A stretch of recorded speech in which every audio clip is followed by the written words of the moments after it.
Hello, coucou, de petites vidéos. Je fais mon cinéma pour parler cinéma, le dernier film de l'année.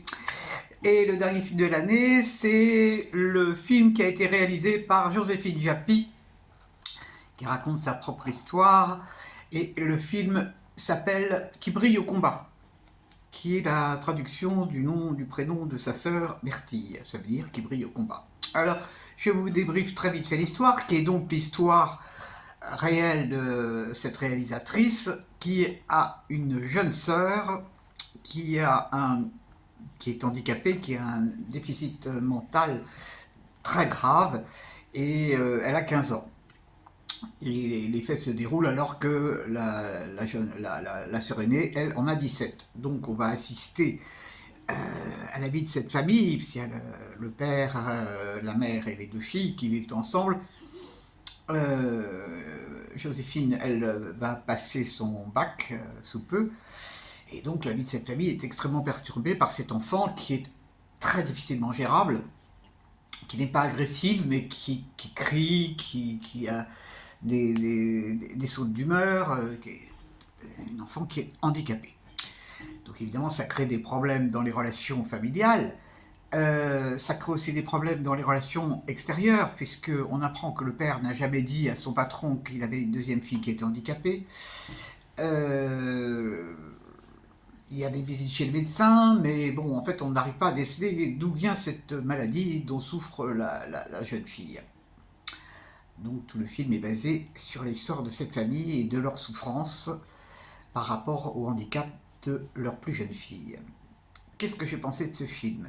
C'est impossible de dire du mal de ce film. C'est impossible, parce que en plus, bon, c'est l'histoire de cette histoire de famille réelle, donc on peut absolument pas critiquer le film. C'est pas possible, c'est pas possible. Bon, cependant, cependant, moi je n'ai pas été ému à aucun moment. Je n'ai pas été ému parce que, bon, je connais le problème du handicap, et je dois dire que je trouve que la réalisatrice a mis l'accent sur certaines scènes qui n'ont, pour moi, pas vraiment d'intérêt, c'est-à-dire qu'il y a beaucoup de scènes qui se passent dans... Bon, c'est des gens qui n'ont pas de problème d'argent, hein, ils ont une maison avec piscine et tout. Et donc il y a beaucoup de scènes qui se passent en piscine, beaucoup de scènes qui se passent en bord de mer. Bon. Alors on voit les problèmes que rencontre la sœur aînée par rapport à ses relations avec les hommes d'ailleurs. Elle ne sait pas très bien où elle en est. Elle ne parle pas du handicap de sa sœur avec ses copains de collège, avec une de ses amies qui est au courant. Bon, enfin, tout ça, c'est un film extrêmement triste. C'est un film extrêmement triste.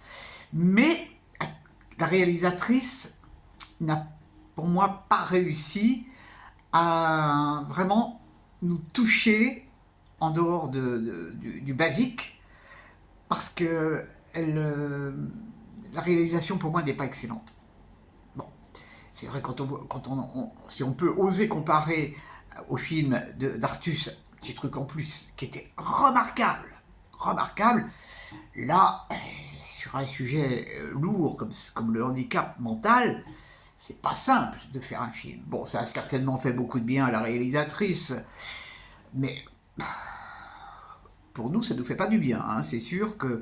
Parce que, ok, on va y penser pendant le temps du film, mais une fois qu'on est sorti du film, on n'y pense plus. Le handicap, on va pas penser à ça toute la soirée, ni toute la journée après avoir vu le film. Donc c'est pas un film qui va marquer vraiment. J'ai cherché qu'est-ce qu'il y avait eu, bon, des handicaps au niveau des films qui concernent le handicap des enfants.